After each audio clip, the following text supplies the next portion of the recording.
KPU melanjutkan rekapitulasi suara tingkat nasional di hari ke-21 pleno terbuka. Masih ada 4 provinsi yang tersisa, yakni Jawa Barat, Maluku, Papua, dan Papua Pegunungan.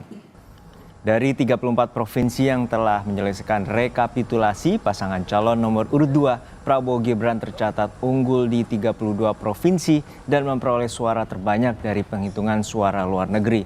Saat ini 34 provinsi dan 128 PPLN sudah menyelesaikan rekapitulasi suara tingkat nasional. KPU menyebutkan akan memaksimalkan tenggat waktu rekapitulasi yang telah ditentukan sebelum menetapkan hasil pemilu 2024. Tim pemenangan nasional Ganjar Mahfud berharap rekapitulasi suara di KPU berjalan sesuai dengan pilihan masyarakat. Namun TPN mengaku pesimistis mengenai hasil pemilu karena dugaan terjadinya kecurangan. Tim pemenangan nasional Ganjar Mahfud mengaku telah membentuk tim hukum untuk mengajukan gugatan ke Mahkamah Konstitusi sesuai dengan bukti dan temuan di lapangan. TPN menyebutkan dugaan kecurangan pemilu dilakukan secara terstruktur, sistematif, dan masif. Walau demikian, TPN tetap berharap hasil rekapitulasi KPU sesuai dengan hasil pemilihan masyarakat. Rekapitulasi suara pemilihan Presiden 2024 pada 18 Maret kemarin menyisakan 4 provinsi yang belum direkap. Telah dibentuk tim hukum yang kemudian tim hukum ini nanti akan melaksanakan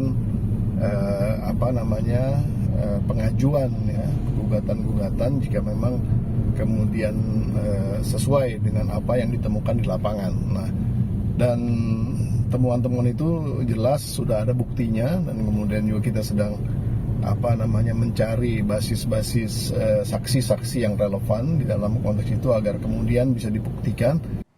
Tim kampanye nasional Prabowo Gibran menyebutkan proses rekapitulasi suara Pilpres 2024 berjalan lancar.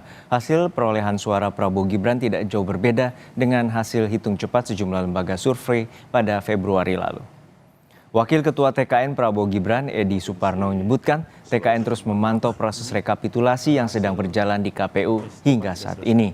Menurutnya hasil Pilpres saat ini sesuai dengan penghitungan cepat lembaga survei, media maupun penghitungan internal PAN. TKN Prabowo Gibran meminta semua pihak sama-sama menunggu hasil penghitungan resmi Rabu 20 Maret besok.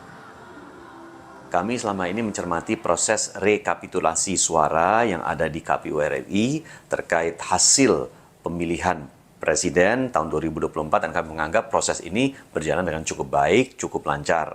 Kami melihat bahwa perolehan suara Pak Prabowo dan Mas Gibran tidak jauh dari hasil quick count yang dilakukan oleh berbagai lembaga survei dan media, termasuk juga hasil perhitungan kami di internal DPP Partai Amanat Nasional. Kami mensyukuri bahwa pemilu berjalan dengan lancar, tanpa ada gangguan, tanpa ada dinamika yang besar, sehingga kita sudah bisa menuntaskan hasil perhitungan suara di Pilpres ini, insya Allah hari Rabu yang akan datang, tanggal 20 Maret. Informasi terkini kita tanyakan langsung pada jurnalis Kompas TV Dian Silitonga dari Gedung KPU RI Jakarta. Dian, untuk saat ini bagaimana dengan target hingga 20 Maret? Apakah KPU dapat menyelesaikan rekapitulasi suara pemilu yang saat ini tersisa 4 provinsi? Ya, ditargetkan memang akan selesai sesuai dengan tenggat waktu Juno tanggal 20 Maret 2024 besok. Tapi pada prinsipnya jika proses rekapitulasi 38 provinsi ini seluruhnya sudah rampung, maka akan langsung dilakukan penetapan pemilu. Nah, hal ini mengacu pada prinsip efektif dan juga efisien yang disinggung oleh amanat konstitusi terkait dengan penyelenggaraan pemilu. Ketua KPU Hasyim Asyari juga menyebut tadi malam dalam proses rekapitulasi bahwa hal ini berkaca pada pelaksanaan pemilu sebelumnya tahun 2019 di mana kita ingat waktu itu KPU punya waktu sampai tanggal 22 Mei untuk menetapkan hasil pemilu, tapi karena proses rekapitulasinya sudah selesai satu hari sebelumnya tanggal 21 Mei maka langsung dilakukan penetapan pada hari yang sama. Nah, pemilu tahun ini juga sama pada prinsipnya seperti yang tadi saya sebutkan bahwa selesai rekapitulasi maka akan langsung dilakukan penetapan pemilu. Nah, yang akan kita tunggu adalah apakah nantinya KPU akan selesai menghitung sisa 4 provinsi pada hari ini atau nanti akan mundur lagi menjadi hari besok. Karena seperti yang Anda sampaikan saat ini KPU masih akan mengejar 4 provinsi yakni Jawa Barat, Papua, Papua Pegunungan dan juga Maluku untuk dilakukan rekapitulasi. Nah, artinya sampai dengan saat ini sudah ada 34 provinsi yang rampung proses rekapitulasinya dan hasilnya adalah pasangan calon nomor urut 2 Prabowo Gibran unggul di 32 provinsi dan juga memperoleh suara terbanyak di pemungutan suara luar negeri disusul dengan pasangan nomor urut 1 Anies Muhaimin yang kemudian unggul di 2 provinsi, sementara pasangan calon nomor urut 3 Ganjar Mahfud sampai dengan saat ini belum unggul di provinsi manapun. Nah, untuk hari ini Juno, informasinya yang akan pertama kali dijadwalkan melakukan rekapitulasi adalah Provinsi Jawa Barat. Kita akan cermati bersama mengingat Jawa Barat juga memiliki paling banyak atau salah satu daerah yang memiliki banyak daerah pemilihan. Apakah nanti prosesnya akan cukup alot seperti proses penghitungan di tingkat provinsi, itu akan kita cermati bersama. Baru nanti kemudian akan disusul dengan penghitungan suara Provinsi Maluku, Papua dan juga Papua Pegunungan.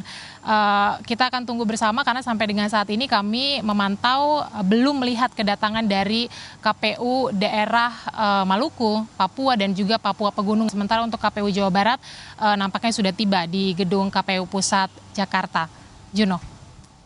Ya, Dian, mengingat kemarin bahwa masih tersisa ada 5 wilayah dan 1 PPLN wilayah Malaysia, berarti baru 2 provinsi atau 2 daerah yang telah diselesaikan sejak kemarin. Lalu saat ini ada 4 provinsi, apa saja sebenarnya kendala proses rekapitulasi ini?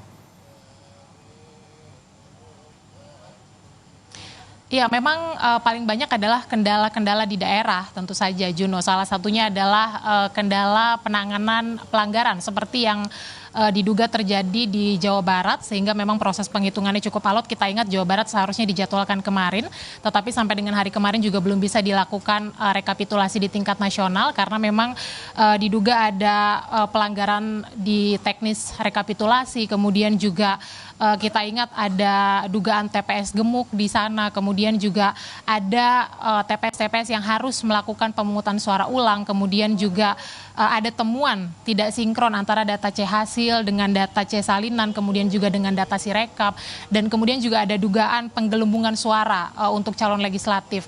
Itu kendala-kendala pelanggaran yang terjadi di daerah, salah satunya Jawa Barat. Nah, selebihnya ini juga ada kendala teknis, misalnya beberapa daerah yang tidak bisa menyanggupi tiba di Jakarta atau di KPU Pusat sesuai dengan hari yang dijadwalkan. Misalnya Provinsi Maluku, Papua dan juga Papua Pegunungan yang mestinya dijadwalkan tiba pada kemarin malam, tapi sampai dengan hari ini juga belum tiba di gedung KPU Jakarta Pusat. Nah, jadi kita cermati, pantau dan kawal bersama proses rekapitulasi menuju final karena ini sebentar lagi akan jelang penetapan hasil pemilu 2024, Juno. Tentu hasilnya akan sangat ditunggu oleh masyarakat. Karena nantinya apapun hasil yang akan ditetapkan oleh KPU ini akan menjawab masa depan Indonesia selama 5 tahun ke depan. Juno. Baik, kita nantikan tenggat waktu 2 hari lagi hingga 20 Maret sesuai dengan amanat dari Undang-Undang Pemilu terkait dengan pelaksanaan Pemilu 2024. Terima kasih jurnalis Kompas TV Dian Silitonga dari Gedung KPU RI Jakarta. Beralih